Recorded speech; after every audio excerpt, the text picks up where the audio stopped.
and gentlemen, welcome back to Tech Showdown. My name is Kevin, this is my co-host Teddy, and today we're going to be doing the NVIDIA GeForce GTX 980 Ti, and this is going to be going up against the MSI Gaming 4G GTX 980. So this one I thought would be pretty good, because there's a lot of people out there which will maybe looking for a high-end card, or these are more like an enthusiast level card, and now they're not sure. Should I go for the 980, which is a bit cheaper, or should I spend the extra money and get the 980 Ti? So that's what we're going to be aiming for in this showdown, and I'll tell you at the end which one I recommend. Now let's first start out with the differences. So obviously two completely different GPUs in these guys. So the 980 Ti features the GM200 Maxwell GPU, the same as, or similar to the Titan X. This is just a kind of like nerfed version, whereas the 980 has the GM204 GPU in it. Now CUDA cores wise, the 980 Ti is coming with 2,816 CUDA cores. That's in contrast to the 980, which only features 2,048 CUDA cores, so quite a big jump up there for the 980 Ti. Now memory is also a bit of a jump up, so you get 6GB of GDDR5 memory at 7010 MHz on a 384-bit memory bus on the 980 Ti, whereas on the 980 you get 4GB at the same speed, but that's only on a 256-bit memory bus. So a peak memory bandwidth will also be higher on the 980 Ti, as well as having slightly more than the 980. Now, boost speeds are a bit different. Obviously, with GPU Boost 2.0, the cards will automatically overclock higher if temperatures allow. So the highest clock speed I saw on this guy was 1202 MHz on the 980 Ti. Remember, this is a reference card, and that's compared to the 980, which reached 1303 MHz, so about 100 MHz higher on the 980, and that is a non-reference card, so it is kind of to be expected that it'll go a little bit higher. Now TDP wise, the 980 Ti is the same as the Titan X, 250 watt TDP, so that's getting up there a bit, especially compared to the 980, which has 165 watt TDP, so quite the difference there. And that also is the same with the power requirements. This is from NVIDIA, so take it with a grain of salt. But yeah, the 980 Ti, they say, needs 600 watt system power requirement, whereas the 980 only needs 450 watts. Now there's obviously a difference in coolers. This one is the NVIDIA reference cooler, so it's a blower style cooler. If you don't understand what that means, it means this fan kind of blows the air sideways like this, so sucks in from this end and then exhausts it out this end. The main benefit to a blower style cooler like this is it'll mean there's not as much hot air in your system, because it's exhausting straight out the back of your rig rather than exhausting inside the system. The downside is that the GPU itself won't be as cooled as efficiently as, say, a non-reference card like the MSI 980 there. So that's there's a big difference there. The 980 also has other features, like the fans will turn off when it's below a certain temperature. Obviously non-reference cards will be slightly quieter as well and run a lot cooler, so there are usually a lot of benefits to going with a non-reference card over a reference card. And as I've said before, I'm getting a bit bored with NVIDIA just using the same reference cooler they've done since the Titan. I really wish they would spice it up, or do just something a little bit different instead of just making it the same every time. I would have expected a little bit more. Now size wise, this is just reference, so it's coming in at 282mm long by 110mm wide. So this 980 Ti, well, reference cards are quite skinny, and it's 43mm tall. So it's not bad size wise. This should be able to fit in everything. The MSI 980 is coming in at 279mm long, so it is a tiny bit shorter. Well, they're pretty much the same. That's coming in 140mm wide, so you can definitely tell that it is quite a bit wider, and 36mm tall, so it is a little bit skinnier. That doesn't really count for too much at the end of the day. Now let's get into the main event then, the benchmarks, and see how these guys go. So I got a bunch of benchmarks for you guys, so you're going to be really happy about that. And not just at 1080p, we're going to do some at 1440p as well, and see how these guys go at the higher resolutions. I did do some testing at 4K, which I said over on the other channel I host, Playtech TV, when I did the review of the 980 Ti on that. But really, The single cards by themselves aren't really good enough for 4K unless you're happy playing at, you know, just 30 frames a second, which I'm not. I really expect 60 plus, so we're not going to go into it in this one, but we'll do the 1440p ones because they definitely do a good job there. So first up is Heaven 4.0. This is DirectX 11, everything maxed out 1080p. And one thing I will add as well is that a lot of people will be playing 1080p with high refresh rate monitors. They really want those high frames. Now, so Heaven, DirectX 11. So the GTX 980 scored 66.2 frames per second average, while the 980 Ti scored 85.5 frames per second average. So a pretty good jump up there. Now Heaven again, this time it's in OpenGL, once again everything maxed out, 1080p. The 980 scored 59.4 frames per second and the 980 Ti scored 72.6 frames per second. So a bit of a jump up there too. Now Tomb Raider, so at 1080p, everything maxed out on the ultimate preset with VSync off. The 980 managed 108.1 frames per second, so you know, smashes it there. And the 980 Ti does 136.2 frames per second, so also a very high score. Now at 1440p, the 980 drops down to 72.2 frames per second, and the 980 Ti does 92.6 frames per second average. So still really good scores there. Now Bioshock Infinite, this is on user setting 2 at 1080p. The 980 scores 128.5 frames per second average, so quite high, and the 980 Ti does 152 frames per second average, so really high there. And at 1440p, the 980 does 85.9 frames per second average, and the 980 Ti does 107.6 frames per second average. And now lastly, Shadow of Mordor, high requirement game. This is on the Ultra preset.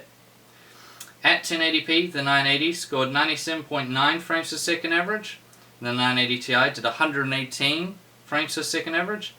Then at 1440p, the 980 did 68.9 frames per second average, and the 980 Ti did 86.3 frames per second average. So that was pretty interesting there. The 980 Ti definitely comes out on top, averaging about 20 frames per second extra. Now I wanted to put those 1080p benchmarks in there because a lot of channels didn't do that because they said these cards are simply overkill. And that is true. You can see from the benchmarks they're all mostly in the triple digits. I think all of them are in the triple digits. Yeah, except Shadow of Mordor. So yeah, at 1080p these cards are really overkill if you're playing on a 60Hz monitor. Then yeah, they're mega overkill. You could go with just a single 970 or a 290 or 290X, and that should get you by just fine. However, if you're running a high refresh rate monitor, a 120Hz monitor or a 144Hz monitor, then yeah, at 1080p these guys are still going to be very viable for you if you want to take advantage of your high refresh rate monitor. So that's why I want to throw it in there. But I put the 1440p benchmarks in for a more realistic of what most people who will be buying cards like the 980 Ti or the 980 will probably be running a 1440p monitor or higher. But as I said before, I probably wouldn't recommend single ones of these cards like this at 4K for me personally. But yeah, they do a really good job. They're about 20 frames better for the 980 Ti over the 980. Now I also just wanted to touch on the power consumption. We haven't done this before. So using Corsair Link, I want to see what the highest power draw was while I was doing all those benchmarks. And the highest power consumption with the 980 in was 335.1 watts, and the highest power consumption I saw with the 980 Ti was 383.4 watts. So a bit of a difference there, but not as much as I was expecting really. So that just gives you an idea of the power draw. Now let's talk about temperatures. So performances and everything, how they do temp-wise. Well, obviously the MSI non-reference card did a lot better than this reference card when it came to temperatures. So during the Unigine Valley Extreme HD benchmark, the MSI Gaming 4G GTX 980 went up to 63 degrees Celsius, and that was at 43% fan speed. That's compared to the 980 Ti, which went up to 84 degrees Celsius, and that was at 48% fan speed. So this guy does have a temp limit of 84 degrees. It'll actually go up higher if you take that away to 91 degrees if you really want it to. I did take the temp limit away just to see if we get any extra performance. You only get about half a frame, so it's not really that big of a deal. But yeah, so that's what it does temperature wise, kind of what I was going to be expecting. When non-reference 980 Ti's come out, they'll probably be a good buy since this chip does tend to run quite hot and it does get up to the 84 degree limit quite quickly. Now let's move on to noise and how loud these cards were. So obviously again the MSI non-reference card is going to do better when it comes to noise, and of course it did, but this reference NVIDIA cooler still does a pretty decent job. I mean, at idle it's very quiet, and so I won't show you the idle because the fans aren't even on the MSI, and this is very quiet too. But on load you did notice a little bit of a difference there, the MSI being a bit quieter, so that's kind of to be expected. But as always, I'll let you judge for yourself. So this is the MSI GTX 980 non-reference card during the Unigine Valley Extreme HD benchmark.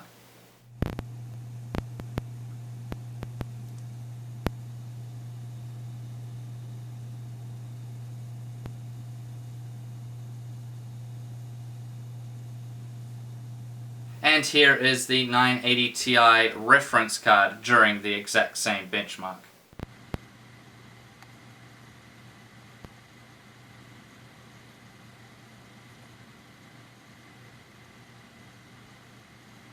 So you can see a bit of a difference there, but that's kind of to be expected, so I wasn't too surprised. And at the end of the day, it's very easy to drown out the fan noise of these NVIDIA reference cards. It's not like the reference 290 or 290X, that's for sure. So yeah, it's very easy to drown out. Which brings us now to the conclusion and which one of these cards I recommend. So going back over it, the main differences specs wise between these guys, obviously two different GPUs, which led to about a 20 frames a second benefit for the 980 Ti. Was beating the 980 by about 20 frames average, sometimes a bit more, sometimes a bit less. Also the better memory, higher bandwidth memory, and it has 6 gigs on the 980 Ti as opposed to the 4 gigs you get on the 980. So that's another big thing there. And that basically leaves, is it worth the price? So consumer talk, is it worth it to pay the extra money to get the 980 Ti? And honestly, I have to say it is. You're in New Zealand, you're going to be spending, I think right now, about $300. Obviously this is going to change, but right now it's around $300 to get the 980 Ti over the 980. And for $300 you're getting about 20 frames per second better, which I think is a pretty good deal. And you're getting 2 extra gigs of memory, higher bandwidth memory as well. So I think the 980 Ti is worth it over the 980.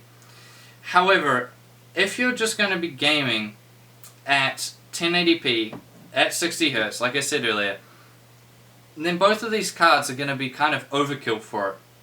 And if that's the case, and you just want a game that's going to, maybe be more future-proof, if there's going to be some really high requirement games coming out in the future, then yeah, maybe just consider the 980 over it. But if you're an enthusiast, just looking for an enthusiast level graphics card, and you just want something that's an absolute beast, then I would really consider the 980 Ti. And just for reference, compared to the Ti Next I tested previously, this 980 Ti is only 2 frames a second slower, so I would definitely recommend it over the Ti X. And right now, if you're looking for an enthusiast level graphics card and you're not really sure what to get, then I would highly, highly recommend the 980 Ti. This thing is an absolute beast, and I really do think it's worth it over the 980.